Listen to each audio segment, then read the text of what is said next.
The way he writes stuff is insane.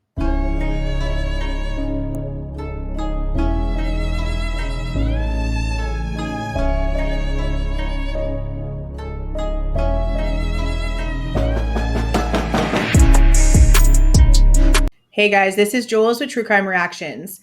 Disclaimer. Everything stated in this video is my opinion and my opinion only. And just like everything else in these cases we discuss here on this channel, everything is alleged. Okay, I've had quite a few of you ask me to review the latest Airmail article that was written by Howard, Blum, whatever. I know there's been a few channels that have talked about this. I've seen it in passing.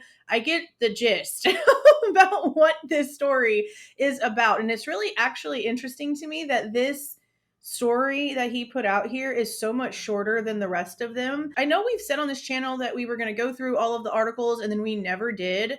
It's still on the list, guys. And now that I'm doing this video, I might take some time to go back and do them maybe backwards, or maybe start from the beginning up till here. I don't know, but it would be kind of interesting to see if we can get through those before trial so that we can sort of keep track and see how much stuff might actually end up being true and how much is purely fabrication. Because we have to remember something here. This isn't something that's like snarky or me making anything up and trying to say something out of nothing.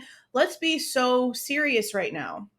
In the beginning, and up until very recently, we were under the impression that Steve Goncalves wanted nothing to do with Howie.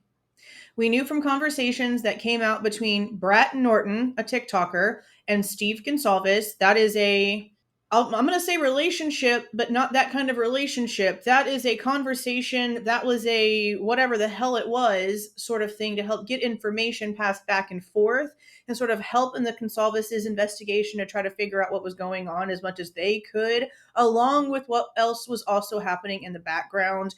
Now, that sort of came to be a big revelation whenever Linda Lane happened, whenever Dot was a situation, whenever Riley Lively entered over into YouTube world to be on panels about the Dot thing.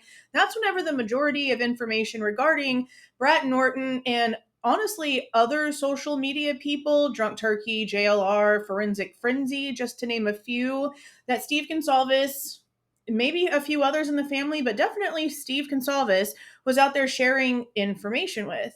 In these conversations, in these text messages that she herself came out and released, not only are her and Howie apparently supposed to be working on something else together because of how well they worked together in this situation, according to the messages, but Steve doesn't like Howie. It's very, very clear that he wants nothing to do with him, or at least didn't want anything to do with him again until recently.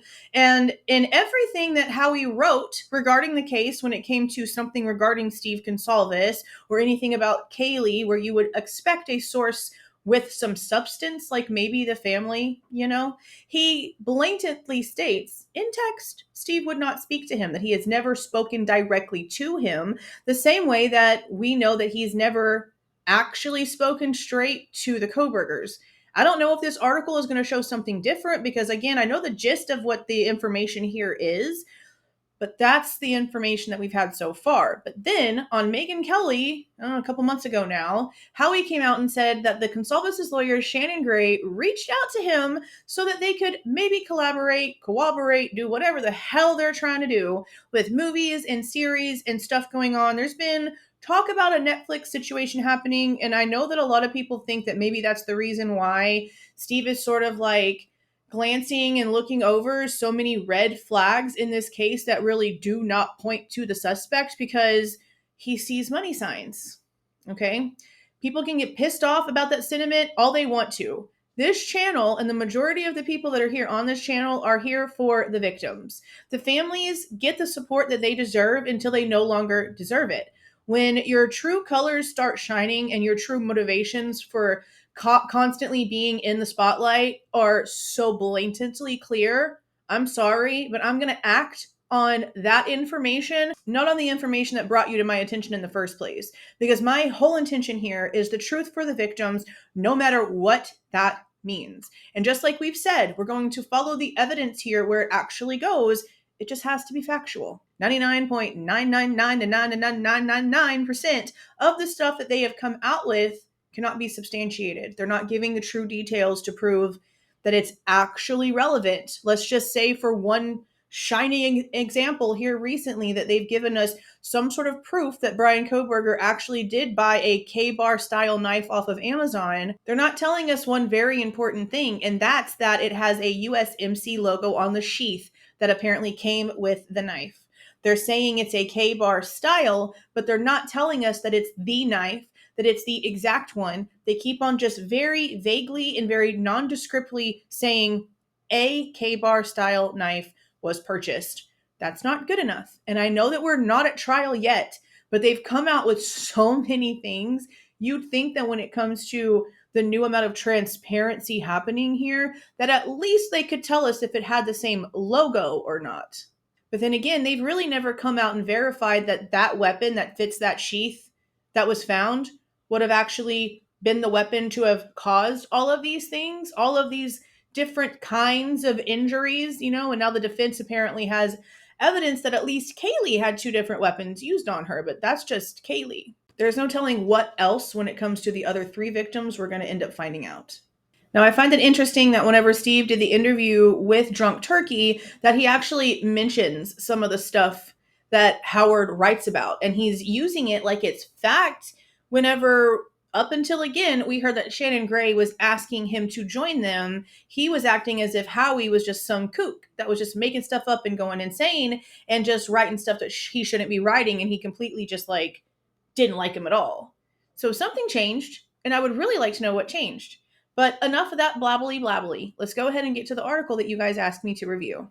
Now, I know how Howie has gone in and tried to strike people that have gone in and read his articles before. I don't know if he's been on that boo-boo here recently, but I'm not playing any games with old Howie boy, okay? So, while I'm going to be showing pieces of his article on the screen, I'm sure that by now most of you guys know how to get them. You can either get a couple articles for free by using different email addresses in order to get free access, or you can sign up to pay for it. Don't do that. There's ways around it to where you can get the entire thing without having to pay him a damn dime, okay? I'm not going to read the entire thing. I'm going to read the entire thing, obviously, for my own brain. I'm going to not read the entire thing on the screen because, again, I don't want to deal with Howie. So I'm going to read a couple of things here. I can tell you right off the bat, he has all kinds of different motivations that he keeps trying to come out and throw out there. From him being an incel and being so mad at these girls because he couldn't have them, and Steve saying that he was jealous of them and all these different things, to now he's wanting to impress apparently a professor that I don't know if he's ever even met in person. As far as I understand, whenever he was sort of studying her stuff or whatever was going on there for real, he was all online. Not to say that online things can't become more serious, but this is really far-fetched. Just the little bits and pieces that I've heard so far, it sounds extremely far-fetched. So let's go ahead. I'm gonna start reading, and I will pick up here whenever I feel like it's necessary.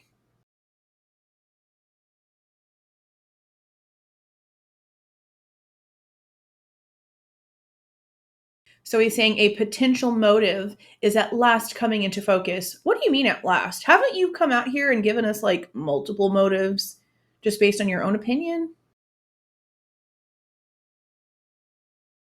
It provides the prosecution with a narrative that, like many of the lingering mysteries surrounding the events of that tragic night, has no kinship with conventional reason. This guy is wild.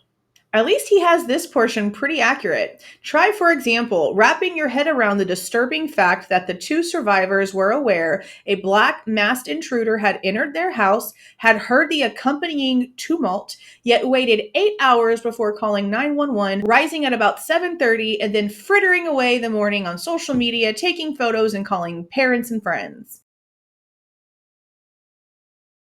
Oh, wow. Okay, so he actually is calling it a love story. That's wild. I like how he mentions boxing, but that doesn't necessarily mean that he kept that up. I know that they said that he was doing that whenever he lost a bunch of weight before, because a lot of times whenever people get off substances, they try to find something else to make them not bored, because that boredom is what usually drives them to those things, if not other stress triggers. Him boxing back then doesn't necessarily, again, mean that he continued to do so. If he did and there's proof of that, it would give a little bit more to their story, but there's literally no proof of that. But we also know that when it comes to their theory about the whole knife situation, he didn't have skills with a knife. Therefore, if you couldn't fillet a fish correctly and ended up getting fired because you couldn't get the knife skills down, I just don't see that person being agile enough or having the right kind of dexterity with a blade in order to do in the time frame and the way that it was done as cleanly as it was apparently done. Yeah, right. That they're trying to say, it just doesn't track. Especially now that we do have some sort of medical diagnosis for him that gives him an actual dexterity issue, which is insanely wild.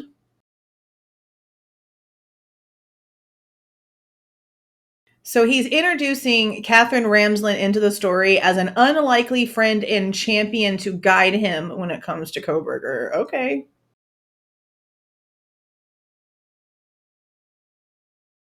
For a graduate class she taught at DeSales, he'd read her seminal works, Bryan, Inside the Minds of Serial Killers, Why They Kill, and Confession of a Serial Killer, The Untold Story of Dennis Rader, the BTK Killer.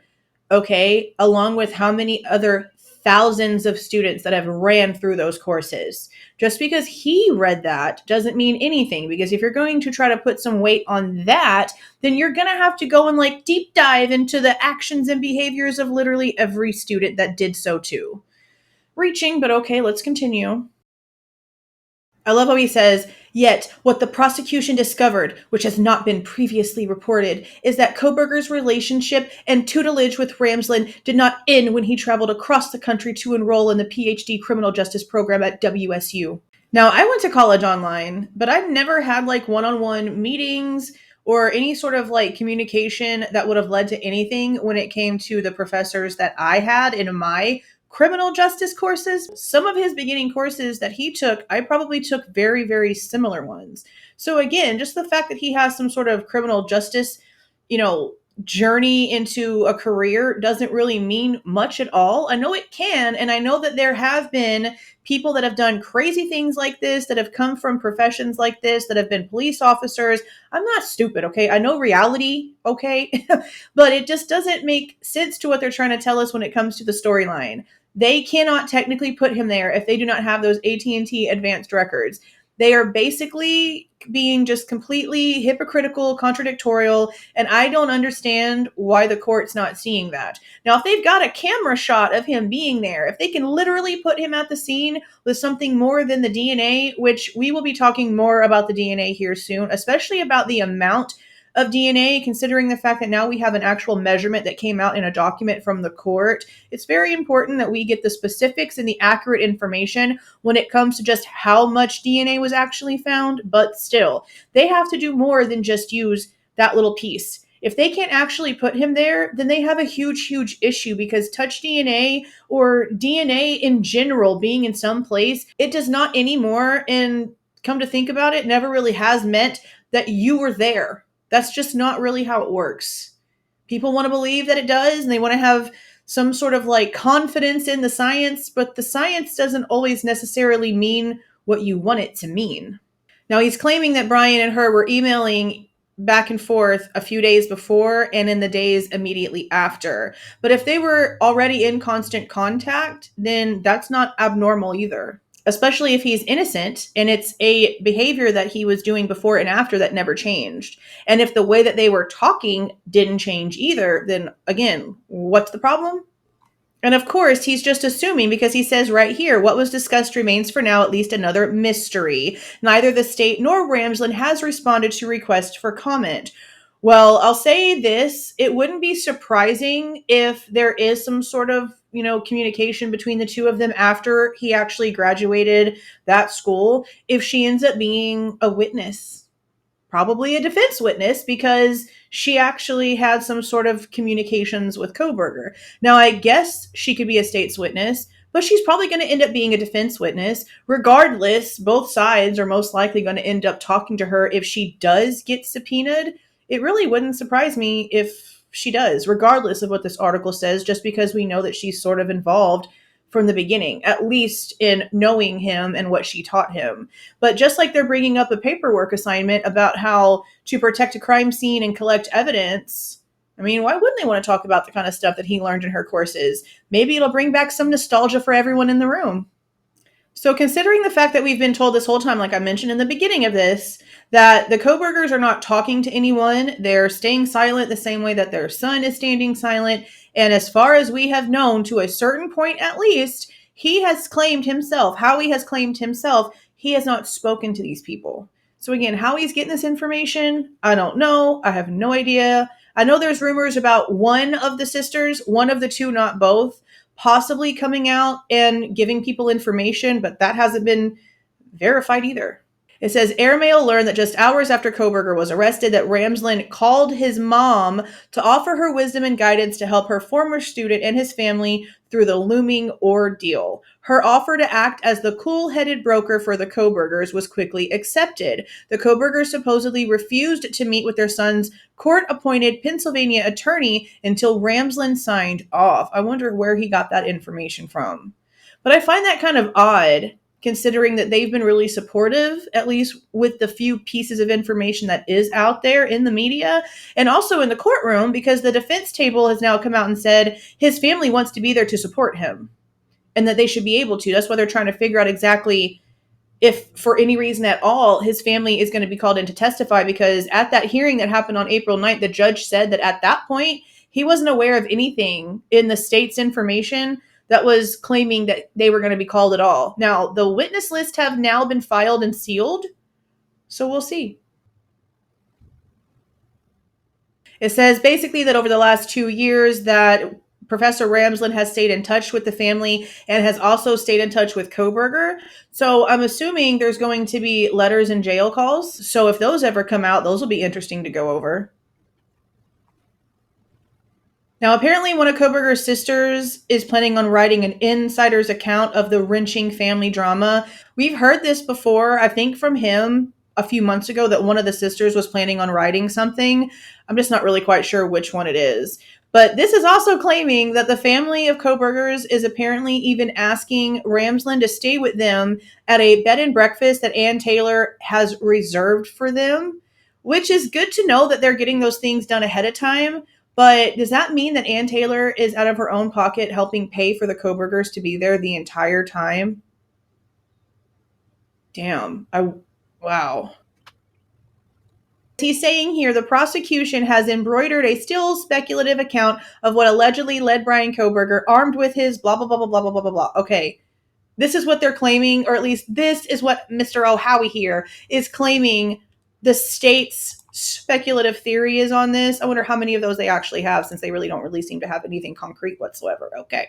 Kohberger wanted to prove that the pupil was ready to become the teacher. He was determined to demonstrate to the professor, who according to this theory was the idolized object of his respect and affection, that he'd learned all her lessons well. And while her journey into hell had been judicious, reaching out in letters and interviews to convicted killers, he would charge full speed into the belly of the beast. No passive arm's length academic posturing for this researcher.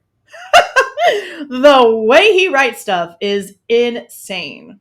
Basically, he wanted to show off to Professor Ramsland, which is absolutely insane. Just because she taught him and reached out to his family after he was arrested does not mean that he had some sort of sick, twisted obsession with her, and that's the reason for all of this. That's extremely far-reaching.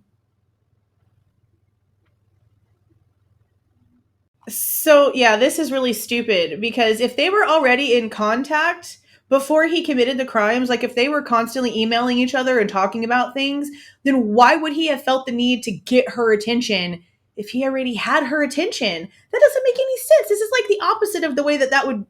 No, I'm sorry. Just no.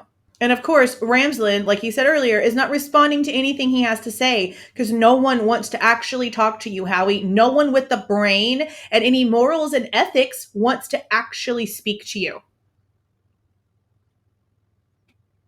He's comparing this to a Danish philosopher who actually had some sort of like relationship with a young woman. This is so far. And yes, it is too far of a stretch to consider that a killer's logic had made a similar heartfelt journey, because you've got no proof. Just because she is helping the family, just because she's talking to them, just because she's talking to Kohberger does not mean this sick, twisted stuff. Now, granted, somebody his age having a crush on somebody older that's of authority, that's not an uncommon situation. But to sit here again and try to put this like sick, dark twist on this is wild, because you're also sort of trying to put some sort of responsibility on Ramsland, which is really unfair, simply for the fact that she is reaching out to a family and trying to talk to them, which, according to everything that we know about her, is sort of her MO.